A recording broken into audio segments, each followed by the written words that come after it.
Hello there, and welcome to How to Use Your Digital Workbook. I'm Big Al, and we're going to run through this on a laptop. Should be the same for PC and Mac. I'll be using a Mac, but I'm pretty sure that the PC will work just as efficiently. First off, we're going to go to our access to the documents, and that's wigwam.com/promos/wigwam-documentation.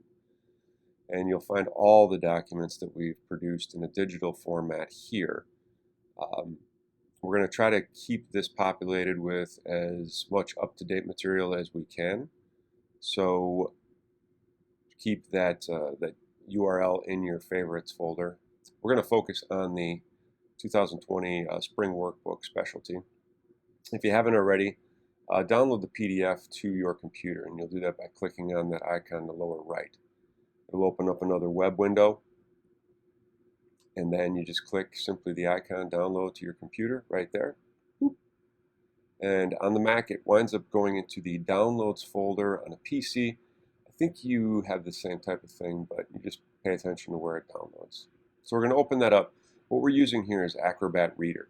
It's very efficient at adding commentary and sort of markup to this digital workbook that you can share with buyers.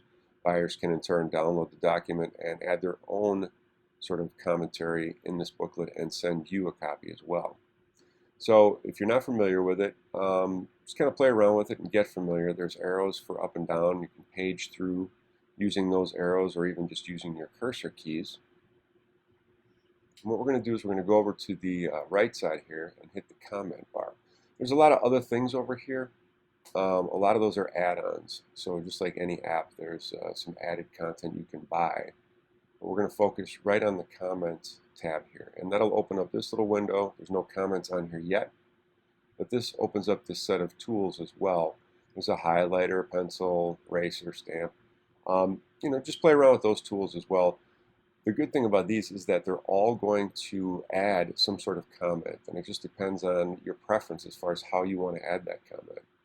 For the highlighter, you can just highlight text and then you add a comment over on the right-hand side here. The buyer could do this. You could do this going through this digital workbook with a buyer. You could put pricing in. You could sort of select items that they're interested in and have them make their own comments on, or perhaps what they're thinking about putting in their stores. You would add the comment here, and it would stay with this document. So in essence, once you save this document, all these comments would be saved in it. I would just recommend saving it as a different file name, and we'll cover that a little bit later. So using the pencil tool, it's just drawing over something essentially. Let's go down a couple pages and see. And I'll show you how this works, this tool works here.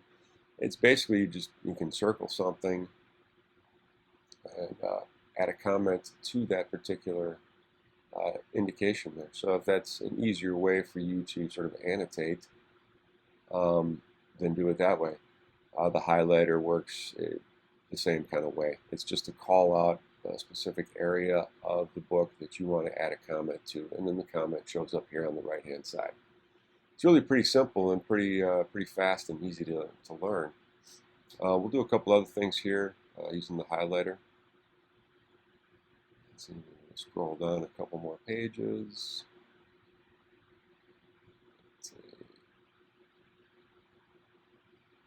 Make a comment on the name Ratchet here.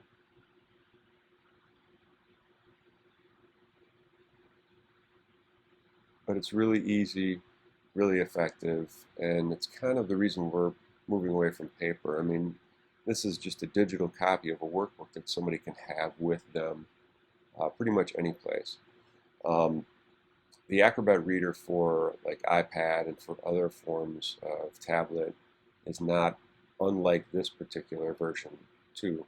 And with some of the added features of, say, an iPad where you can airdrop the file to somebody, you could easily do the same type of markups on your iPad as you could on your laptop.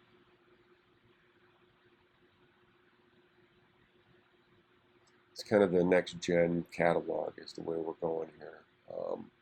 The best thing is even if there are updates to happen to this book, you can simply just tell your buyer, hey, we have an update available, give them the web link, they can go and or just even share the specific link to that document with them.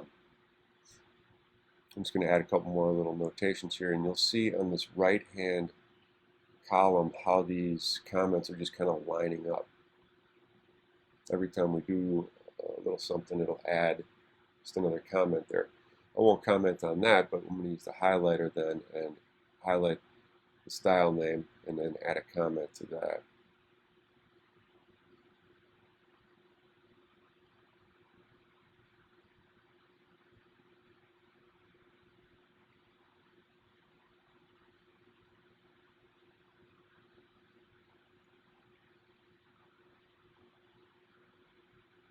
So that all being said, let's go and save this document then. So we're not going to just save, we're going to save as, and this way we can rename the document to include the buyer's name, to include the store it's going to, whatever. I'm just going to save it on my desktop, and we're going to call this, let's see, specialty markup for shoe something.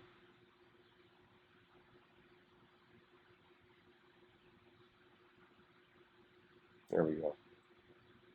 We save that, and it'll save to my desktop. And if I close this document out,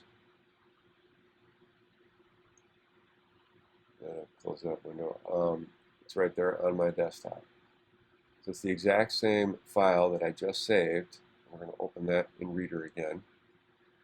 And I'll go over here and hit the Comment tab, and whoop, there's all my comments. So a buyer can access this just by clicking on a comment, and it will zoom right to that comment that was made.